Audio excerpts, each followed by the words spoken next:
Hey everyone, this is my video discussion thread on ethical violations and board discipline. First, I want to say I found this assignment very interesting.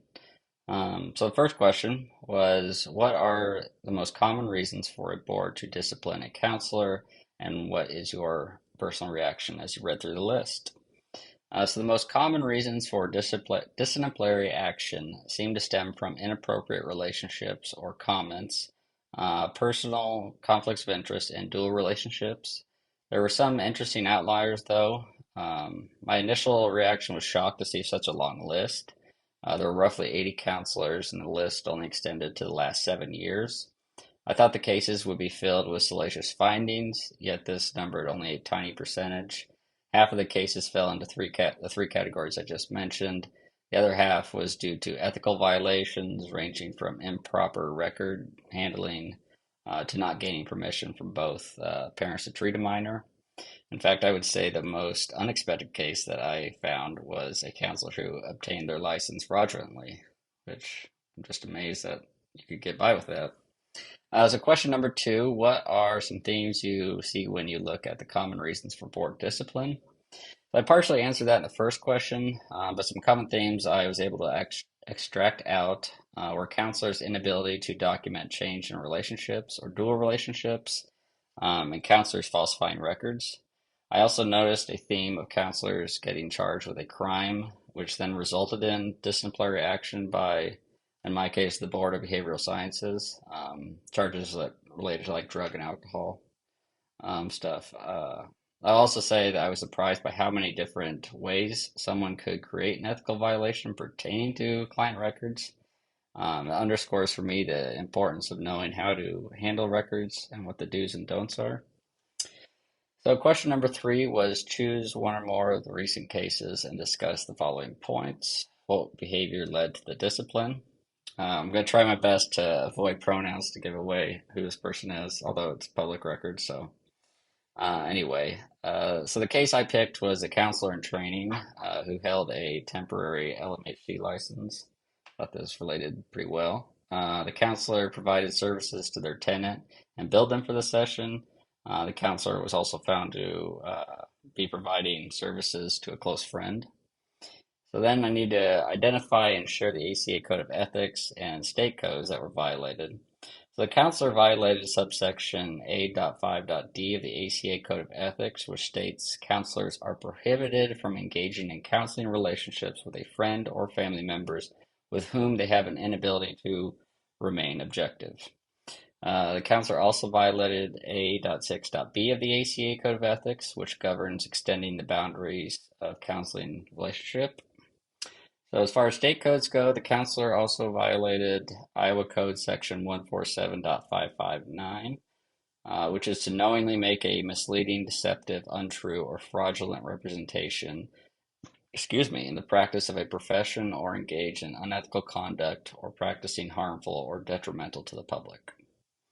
And then the third was what was the outcome of the board discipline? So the counselor in training had to surrender their temporary license. The counselor could also not seek a full license.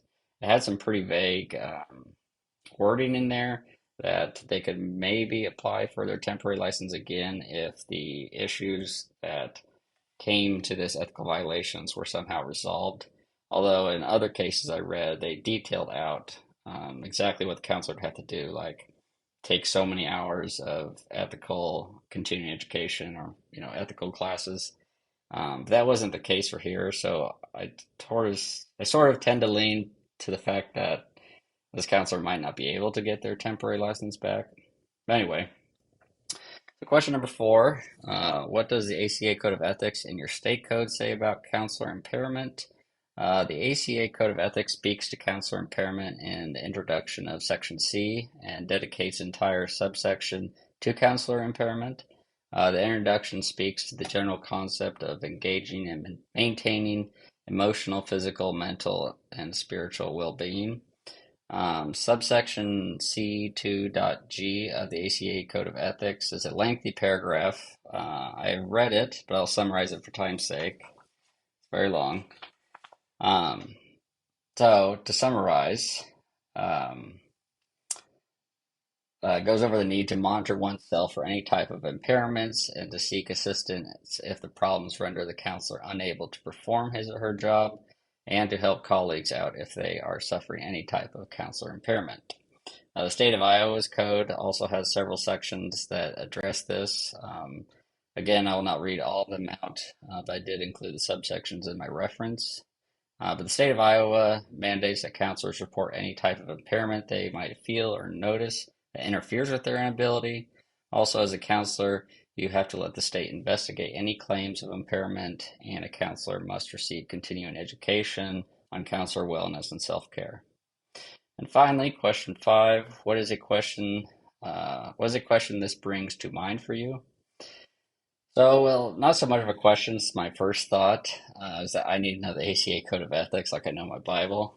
I mean, man, it was very interesting reading through all these ethical violations. Um, I do feel like I have a better understanding of it now, though. But as far as the question goes, it would be this. So there's a lighthearted joke that originated from a book called Three Felonies a Day. This joke pointed out how the many thousands of pages of federal law and regulations exist and how those can be interpreted, and that your average person probably commits 3 felonies a day if the prosecutor really wanted to get in there. So, with so many subsections of the ACA Code of Ethics and the corresponding same amount of state codes, can an ethical violation be pinned on a counselor through clever or malicious interpretation? And are there any well-known cases of this? Anyways, thanks for watching, and hope everyone has a good weekend.